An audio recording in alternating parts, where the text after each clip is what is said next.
Hello everyone, this is Adam Noyce from AN Productions, and I'm welcoming you here to this very special and different sort of podcast of the Godzilla Vlogs, where we're going to be focusing nothing but King of the Monsters. And I was joined by my good friend Eric Casey, and this is going to be a multi-part thing. There's actually going to be 3 parts, and this is, of course, part 1.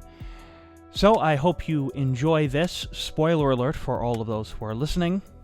And enjoy this podcast.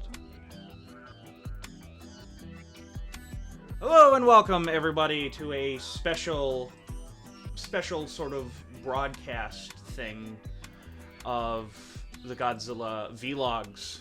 That's my podcast where I do nothing but talk about everything and anything Godzilla. This one's kind of a little special because I don't normally have on a guest for these things, but I do have a guest here today. Who is this individual sitting beside me right now? Well, hello everybody. I am Eric Casey. How's it going, Adam? It's Loud going. noises. Loud noises. Never do a podcast in New York. Now, you have a YouTube channel, don't you? I do. It's Dreammaker Productions, though I haven't uploaded in about 3 years, so... So, don't bother. But definitely subscribe, because... Yeah. Fuck it. It exists. It's there. There is content that you can watch, but, like I said, there hasn't been in 3 years. But hey. But those are the best kind of channels. Absolutely. The dead ones that are, like, really old. And especially when they're maybe making a comeback sometime soon, in the not-too-distant future. Oh my god. Shameless plugs and all. Ooh. Ooh. So, we're here to talk about Godzilla, King of the Monsters. Normally, I do a live show with this, where I kind of interact with people, but I don't want to do that, because I feel like whenever I do that, I feel really dirty and disgusting afterwards, because I listen back to it. I thought you told me to watch Godzilla 2000. Oh, damn. Not the newest one, Godzilla 2014. No, I was talking about the Raymond Burr Godzilla King of the Monsters, made in 1956, so we were all wrong.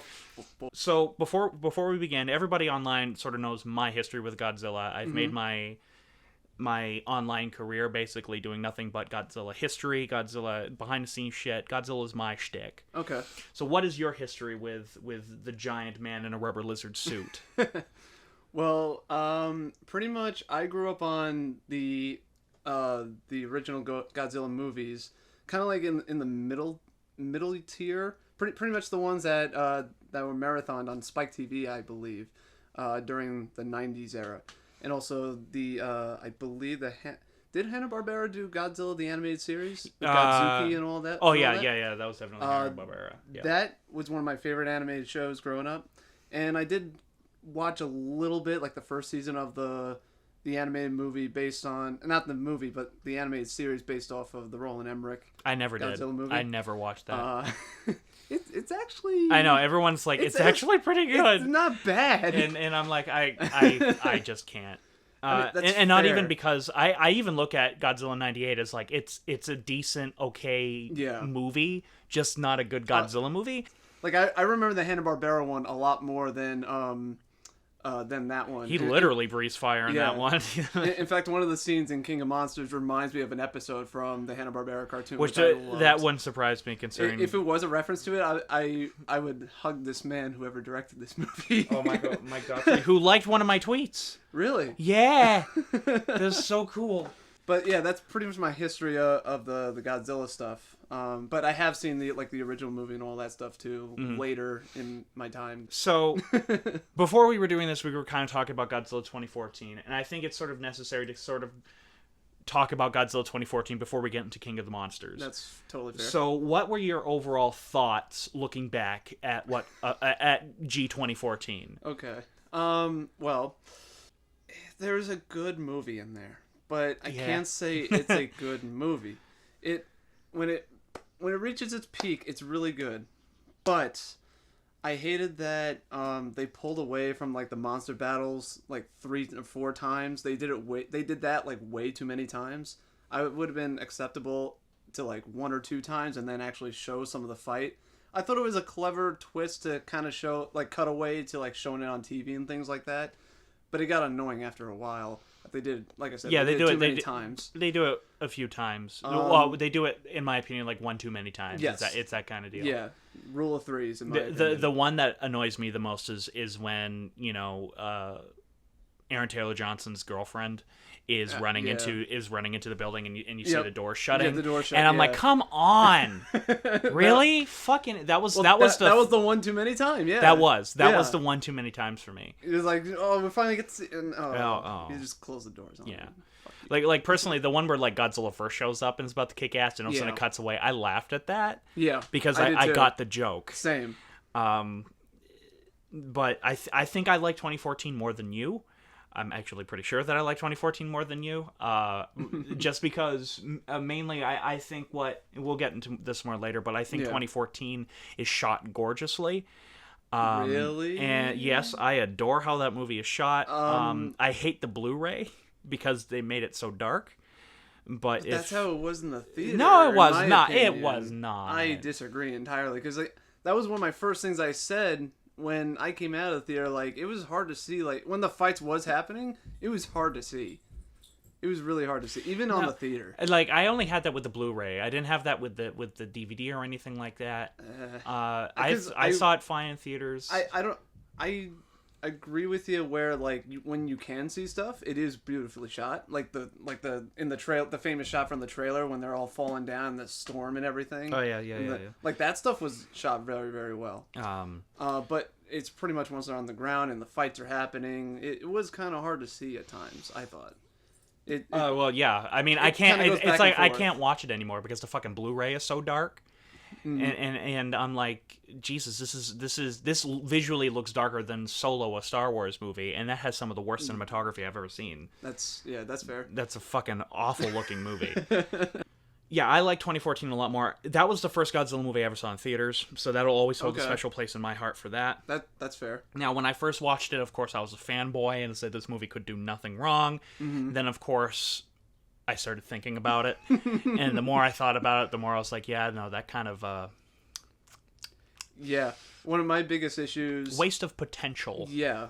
Obviously, I am a big advocate that Bryan Cranston should have survived, at least. Absolutely. That was me too. I think everything after Bryan Cranston dies... if it just... the movie kind of dies focus. with him. It loses focus. Like, Bryan Cranston was such like an emotional powerhouse for the beginning. He needed to continue throughout the whole movie, but he didn't. However, I do admire the fact that clearly there was direction. Like, somebody had a vision for Godzilla 2014 because, by God, they were killing him off. You know, like, I'll at least admire them for that. He was by far the biggest actor other than Ken Watanabe. He was the biggest actor in the movie. And I would actually say the biggest because of Breaking Bad, Bryan Cranston. And they said, no, we're going to kill him off. But to be fair, you replace him with Kick-Ass, which you could argue is... You know, no, Aaron Taylor Johnson popular, doesn't not on a Bryan Cranston level, but still, he's nowhere near on a Bryan Cranston. I know, but I'm just saying, like, you can try to market that a little bit. And as awesome as but he still is very bland. Yes, that's my problem. Yeah, and like he's a bomb guy, but he never defuses a bomb throughout the entire movie. And I'm like, come on, not only that, which King of Monsters fixes. I'm glad that when the monsters actually are, you know, in the city and fighting and all that, they have a nuclear bomb carrying on their back, and yet the ground isn't shaking or there's no debris. Well, I have that problem with this movie as well. Really? Wickedly in this movie. Oh my God. Specifically when Godzilla drops from the sky, that would have left a crater about the size of Boston in the ground. Well, and 2014. We're not there. Anyways, we'll get to that though. But he I also loved how he shot the monsters. In 2014, I think the monsters looked and felt big. Yes, and especially comparing it captured to the Roland scare. Emmerich one. Definitely. Yes, Gareth Edwards. He even did this in Rogue One. I mean, Gareth Edwards is really good at capturing scale. Yes, he did. I think Godzilla succeeded. Godzilla 2014 succeeded very well in that. Yes, like I felt the weight of these monsters. I love like some of the shots of like when Godzilla enters a city. And, well, like, it's all from the point of view of people. Yeah, that's one of the things that like even like the original film really excel at is that it's all these low angles looking up. You rarely see Godzilla Godzilla's full body Yeah. because he's so big. Yeah. They specifically do that for a reason. I do like and I do like what they did in King of Monsters too with the other monsters, that these monsters are actually like a force of nature. Oh yeah, I like that too. One of my favorite shots is when Godzilla is underwater and he causes that tsunami to go across the island. Oh yeah, yeah. That's one of my favorite shots in 2014. And the destruction of that. Oh yeah, in 2014. I like that whole Hawaii sequence Yep. in general, where he's so big, the water gets pulled back. Yep. Yeah, I loved that. Yep. Which I'm glad they carried that over. Yes. In 2014, even though I don't think it was Godzilla that caused that, but still, just the fact that these monsters are so fucking big. Yeah. Like I said, the monsters are their own kind of like force of nature. So overall, I'd say 2014, in my opinion, is a good movie, but very flawed. Very flawed. Great moments. The first act is everything is great. I love the first act. Moments, yeah.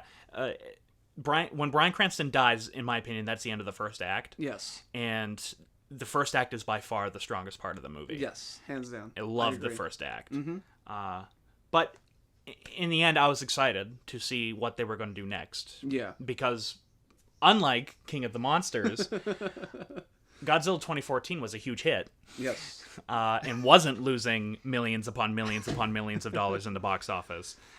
They needed to reach about $300 to $400 million to break even. No. You let that sink in. No, because this was the better movie. Let that sink in. Well, critics don't agree with you. Well, the critics are wrong. The critics are wrong. They are retarded. They are retarded. I hate them.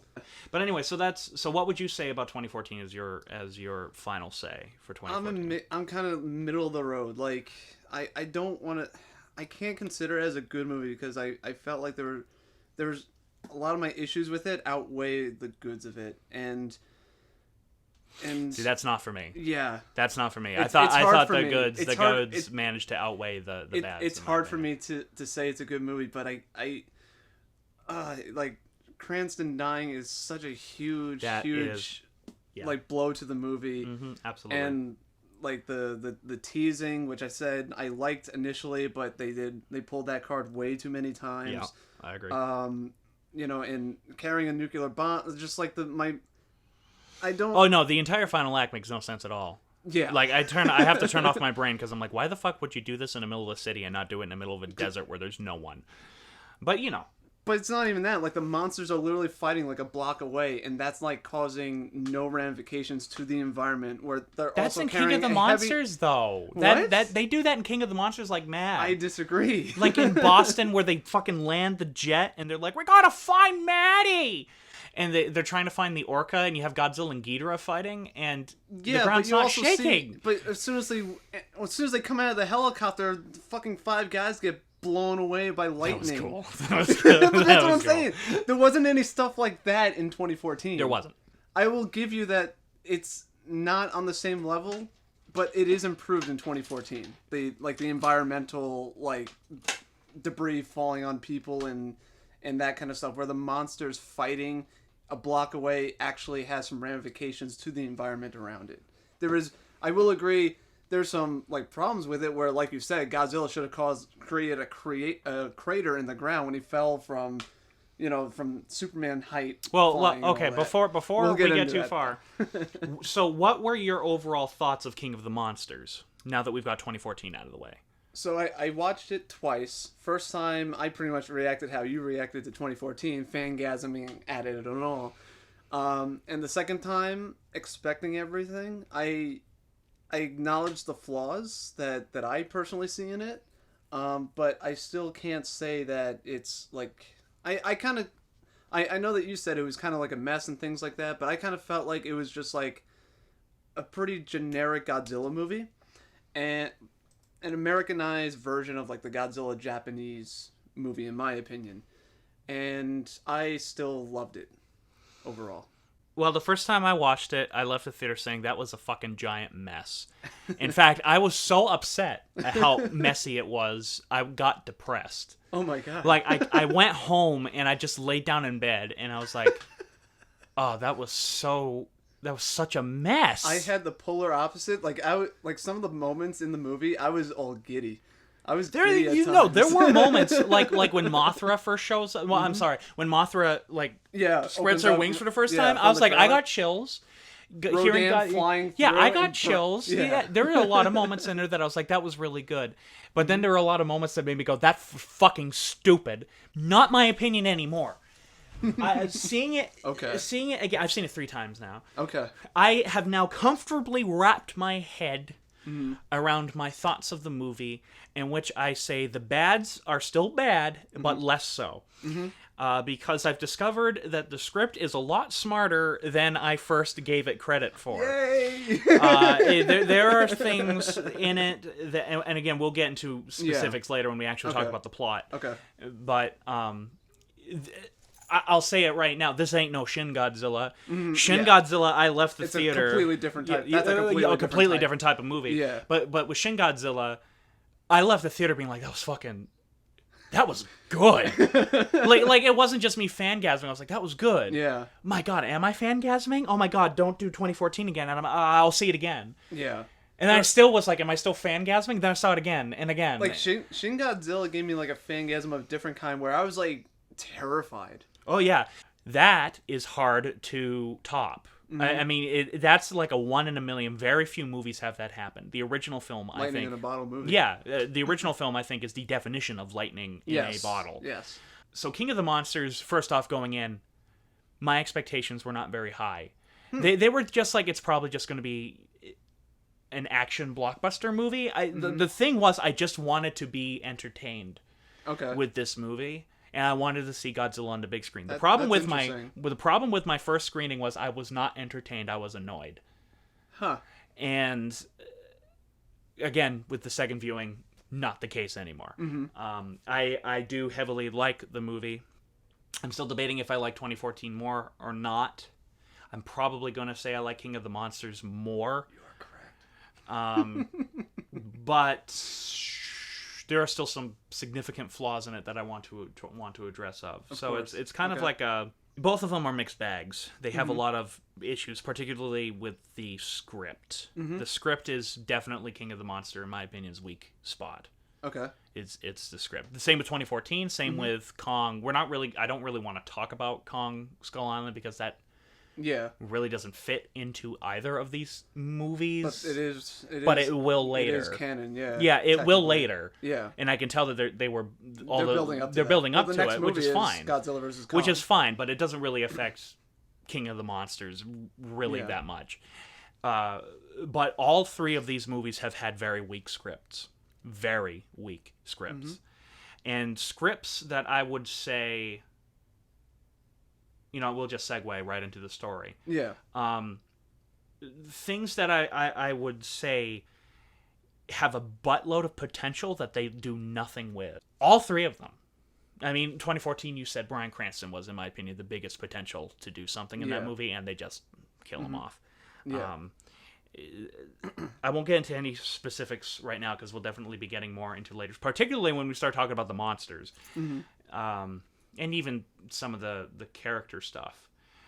But to me, that's one of the biggest sins a movie can commit, is when they have potential to do something really cool and really interesting and really thought-provoking, and they just drop it. And that is King of the Monsters the entire way through. There are so many things in this movie that made me be like, oh my God, that's so cool. What the fuck are you doing? Go back. And I had this opinion when I first watched the movie. I still have this opinion now. This should not have been one movie. This should have been 2 90-minute movies. I could see that. Things, pacing-wise, things needed to be fleshed out a little more. One of the things that I did like about this movie, though, speaking of pacing, is that it doesn't stop. This movie just keeps going. Yeah. like it just doesn't stop. Yeah. And it does have a breakneck pace. This is part of the second time when I watched it, it just blew right. Absolutely, right the same. And I left the theater saying, you know what? All those problems that I have, they're still there. Yeah. But what I liked about it is that the movie moved so much that it didn't dwell on those problems. Like, it didn't let me dwell on those problems. It just moved right onto the next thing and just kept on moving. It actually kind of reminded me, you're going to laugh, it reminded me of Attack on Titan Season 2. There are several parts in that series. I love Attack on Titan. You can shut the fuck up. But on Attack on Titan Season 2, there are these moments, several moments, where I just go, shut the fuck up. Yep. I don't care. Keep going. Yep. But it does. No, it doesn't. It just I doesn't stop. it It just keeps on going. And I'm like, oh, well, okay. Okay.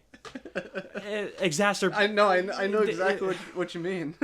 and that's King of the Monsters. This movie is so relentless from the opening to the ending. It is so relentless. Even the tiny character moments that happen that are slower, they last for like 30 seconds and then they just keep going. Yeah. I agree with that. And I do agree that I think a lot of the elements that they could have explored, they could have fleshed out more. I think that would have been great if we got 2 movies out of this like premise idea of King of the Monsters. I would love it. With what I got with King of the Monsters, I would have loved a second movie if there was something that continues. The thing is, it's like this movie has such a good middle point, and that's where.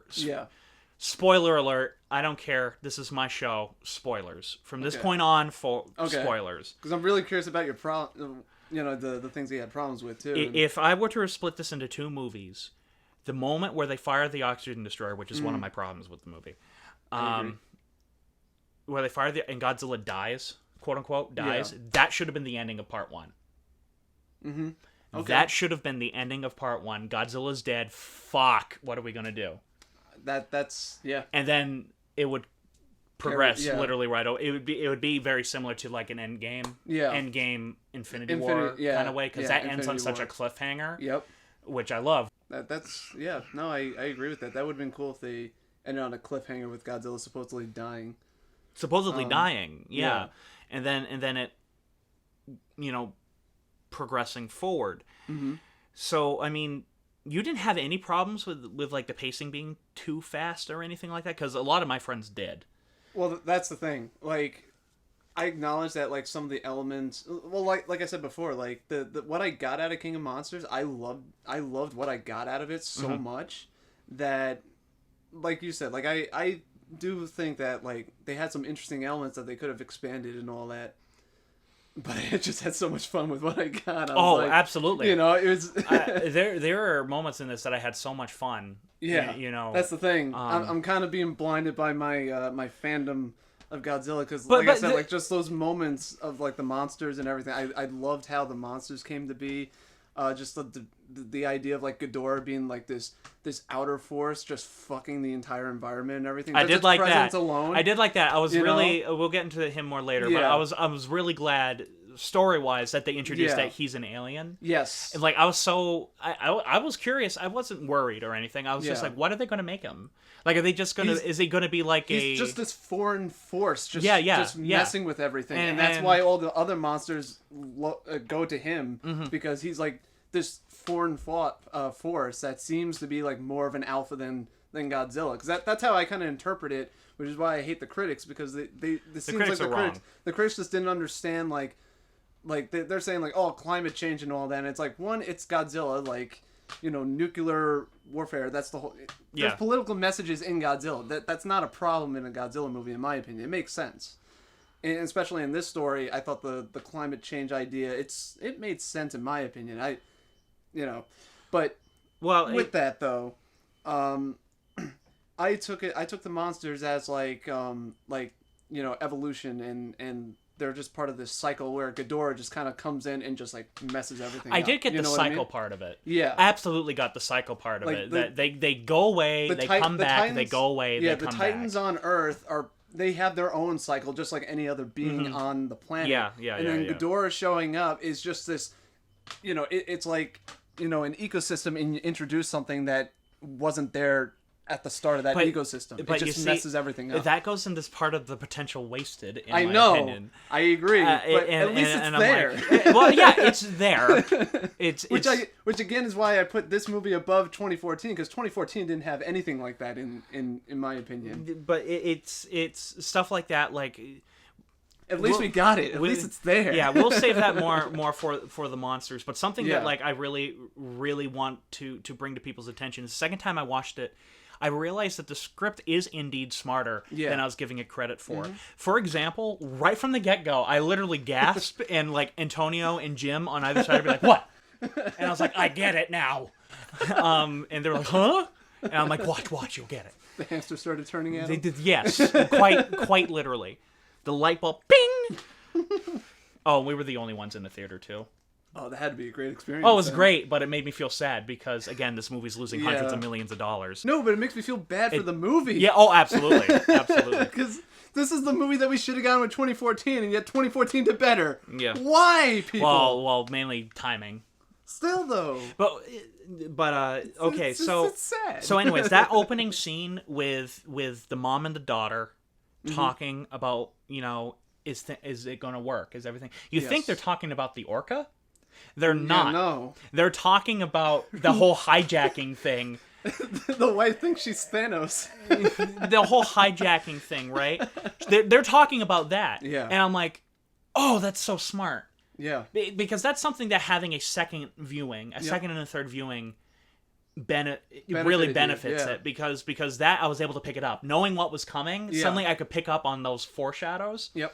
And I really did appreciate that. Yeah. I really fucking did appreciate that. My first viewing, I don't know if you hated that the first viewing, but like for me, I was really confused at that whole like side plot where they actually staged that when they get captured and the government. Oh yeah. I was confused by that in my first view. Me too. Wait, what? Like they planned this, but they're going after her? And yeah. What? Well, yeah. Monarch has no idea that this is happening. She's totally on board. So is the daughter. Supposedly, yeah. Which, by the way, that bitch who Thanos thinks she's Thanos, the wife, she's worse than Hitler by what she's doing. I'm like, Hitler did nothing wrong compared to what you're doing.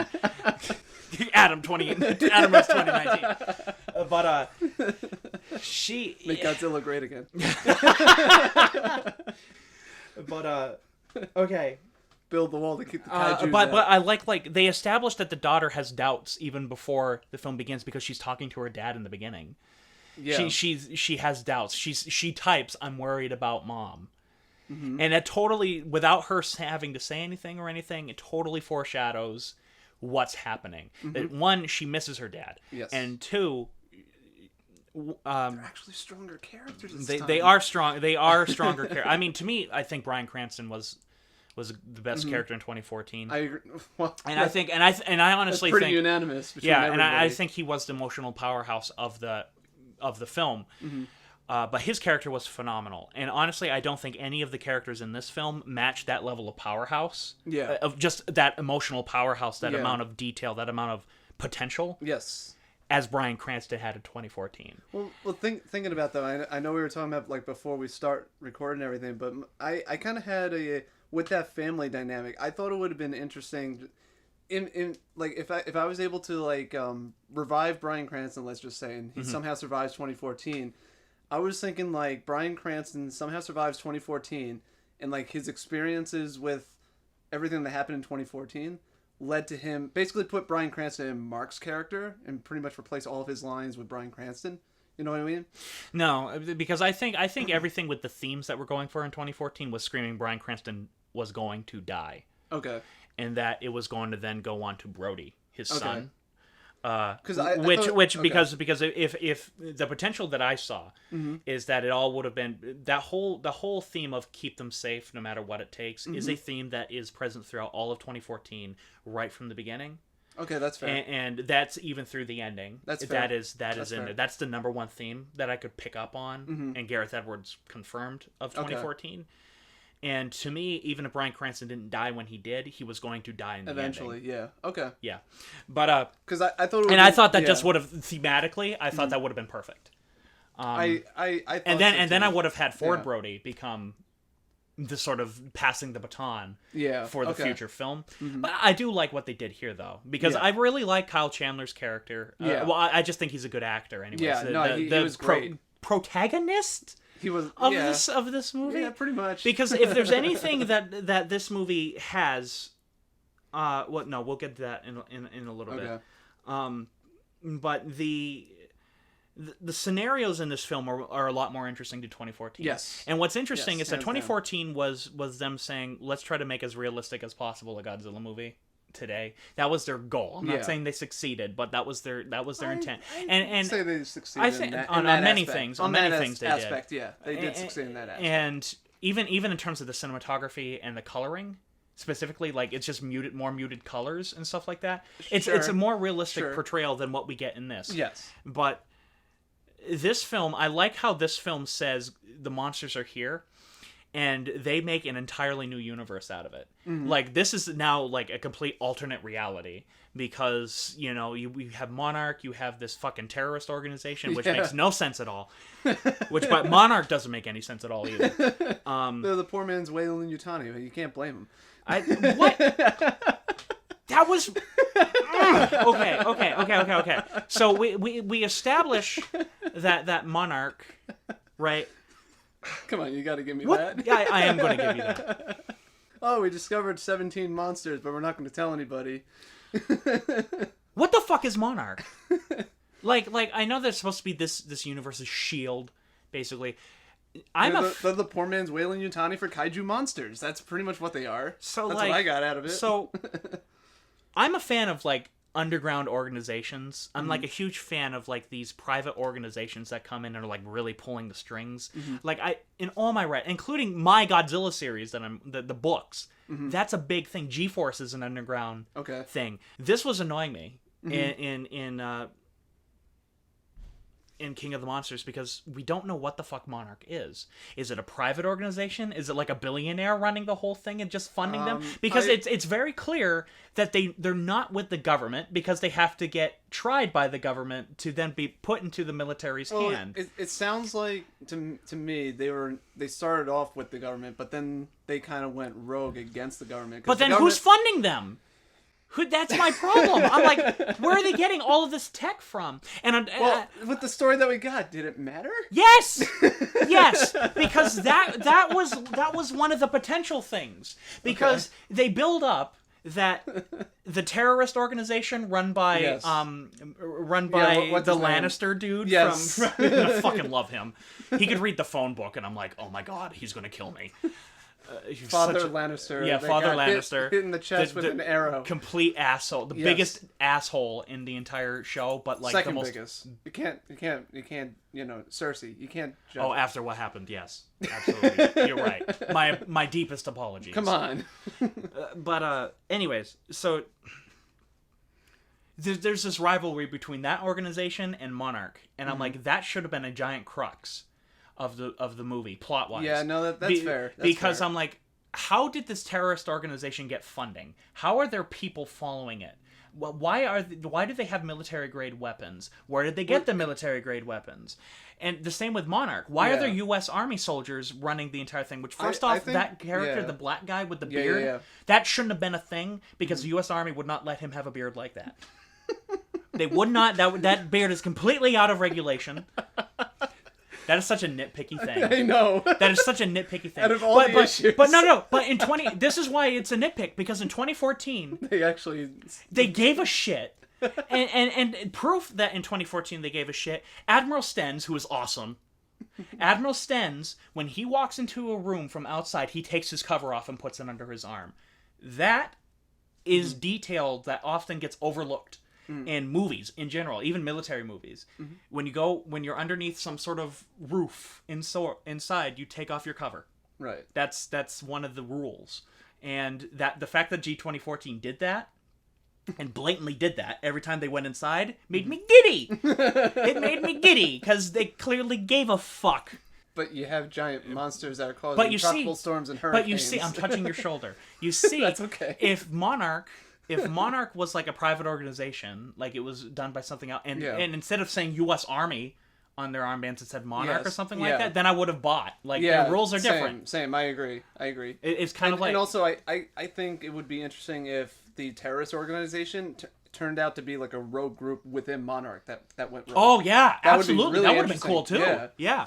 Or like that's what it seems like. Or, I don't know if you played... Have you played Mass Effect? Yes. Okay, you know Cerberus, how that started off as a part of, like, a branch of the Alliance?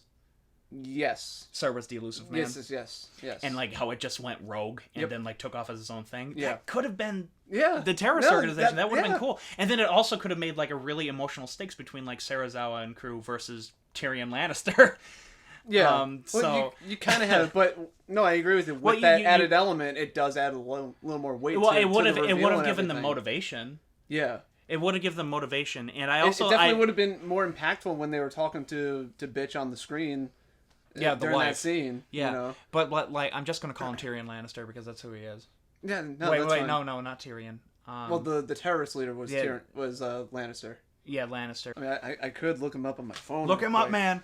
But anyways, their whole idea of how they're gonna solve this problem is so stupid. And makes no sense. Like, I mean, the whatsoever. plan to start it off was fucking stupid. I do like the bit where Lannister goes, "You think this is all going to be lovey-dovey? That the monsters were just going to show up?" I did love that where he just chews out the daughter. I did like that. Yeah. But their plan just makes no sense. That's another big problem that I have. So I thought, Charles Dance, by the way. Oh, the actor. Yeah.